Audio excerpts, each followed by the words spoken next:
Welcome to YOUCANIC. Today here in YOUCANIC we have a 2020 Honda Civic. On this Honda Civic we're going to go over the process in which you go through with the clock spring. So first we will need to remove this airbag, and this is also what you use to make the horn work. And then the steering wheel will need to come off, and then we can get back to the components that we need to remove to be able to replace your combination switch. Now we will be able to remove this airbag. Same procedure if you're just going to replace this airbag if it was bad and you needed to replace it. So to start with, you will need a T30 Torx bit, and we have screw holes on both sides at the 9 o'clock and the 3 o'clock of the steering wheel. And for the process, you will want to maintain your steering to be about this way, or essentially straight. So check your wheels and make sure that they're straight when we do this process. It'll become more important when you're doing other work behind it, like with the clock spring. So we remove the T30 screws that hold. So that's that one out. Same thing, the one over here at 3 o'clock.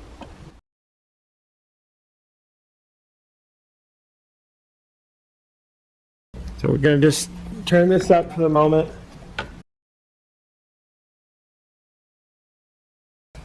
Better access to that.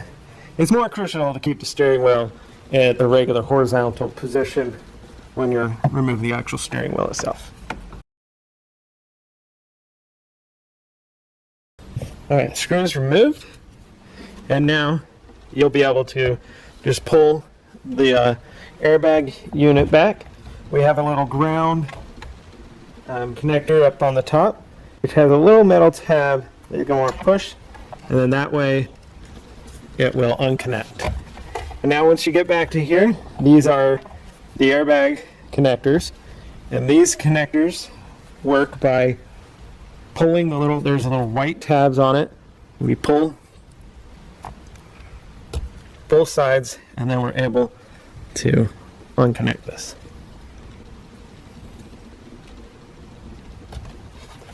There you go. So we have removed the airbag. Make sure that your car battery has been disconnected and you've de-energized your vehicle anytime you're playing with your airbags. So we've removed the airbag, undid the clips, and backed that off. And now we have access to this one bolt here that holds the steering wheel on. We have one electric connector that we need to undo. And so we can undo that.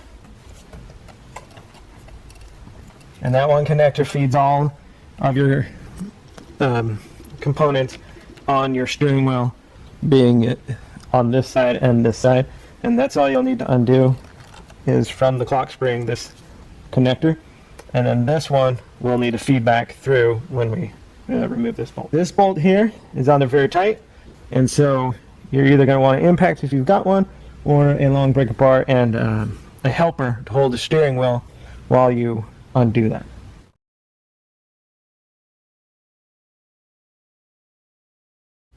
And that was a size 10 millimeter Allen to undo that. Now, when that's all undone, you want to, we have this straight up and down, but we want to make sure, make a little mark here, so that we can line it back up when we put the steering wheel back on. Now, you'll be able to just pull this out.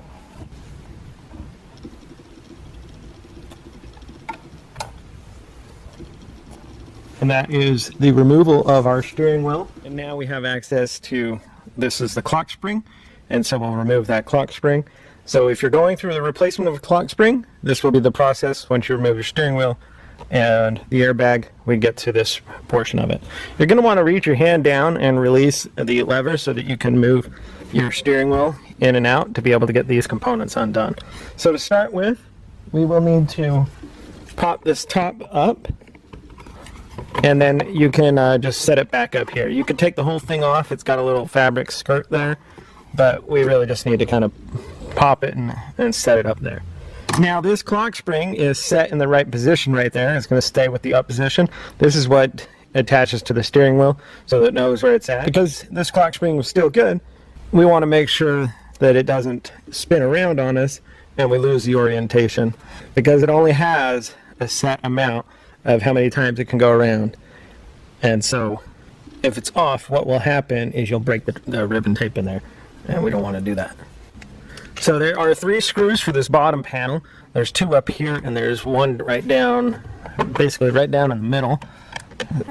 I've already removed the one in the middle on the bottom. And so we'll loosen these 2 to remove it.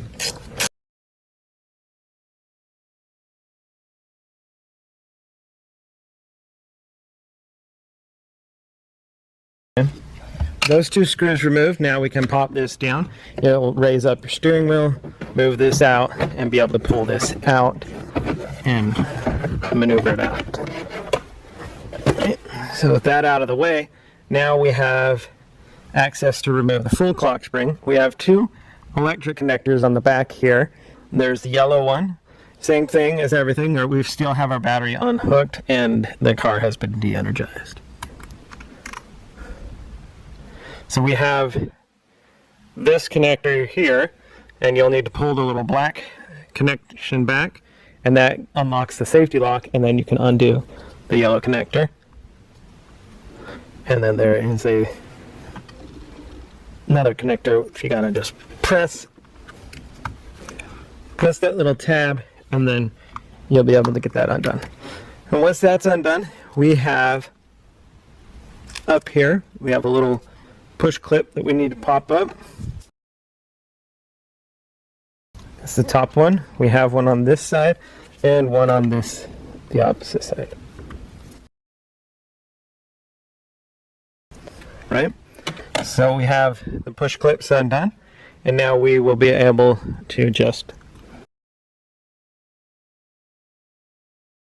we can pull and remove the clock spring unit. And like I said, we have the tape there so this won't spin on us and get out of the orientation that it needs to be. Now, if you were just replacing the clock spring, this would be where you would put your new clock spring back on, and you would have to calibrate it so that it stays in the middle and you still have your setting.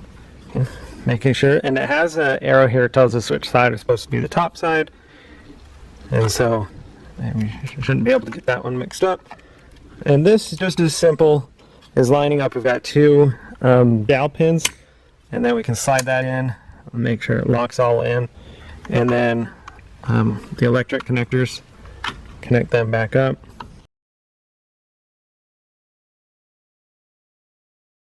We've got that in place. Now you'll just need to take a little cover piece here and work it back up.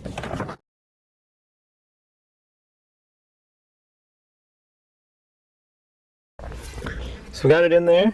Let's put the 2 screws that hold that in.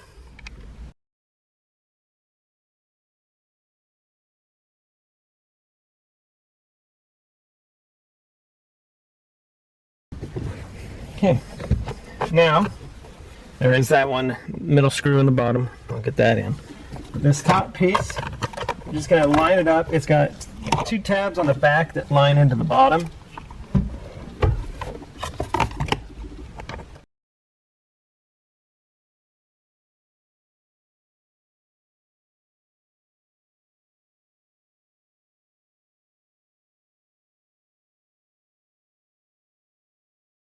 So now we are to the point where we can put the steering wheel back on.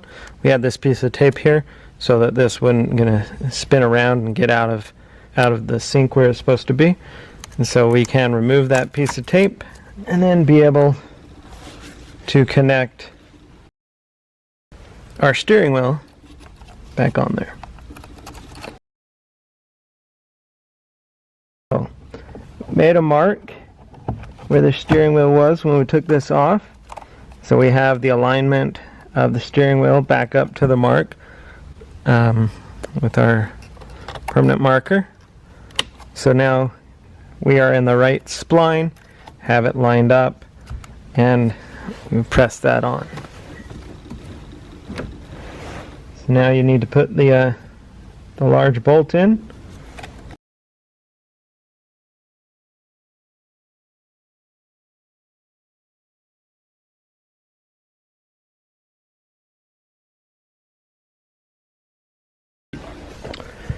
Right, we have that good and tight, and you see we got no wiggle in the steering wheel, good and tight. Our steering wheel is attached, so now we need to hook up the airbag unit. Again, we still do not have battery, anything connected that has any power to the vehicle, because we don't want any of the static electricity to cause the airbag to go off. You'll get to this. We will need to press the connectors down, and you just press them down and then they'll make a snap noise, and that's when they're clipped up. And then next there's one little clip right here that needs to hook up on the top, and it'll just press on a little flat splayed clamp, and it just presses back, and then it has a lock.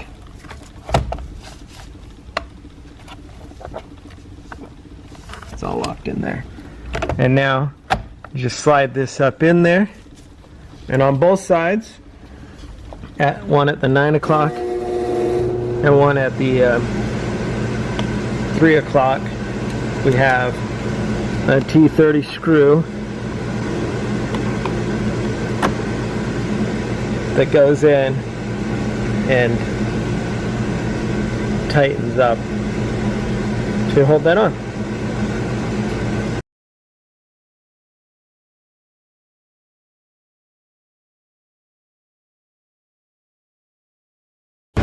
Right.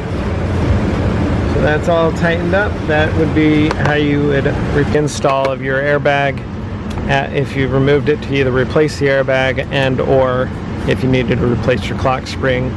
Thanks for watching YOUCANIC, where you can be the mechanic.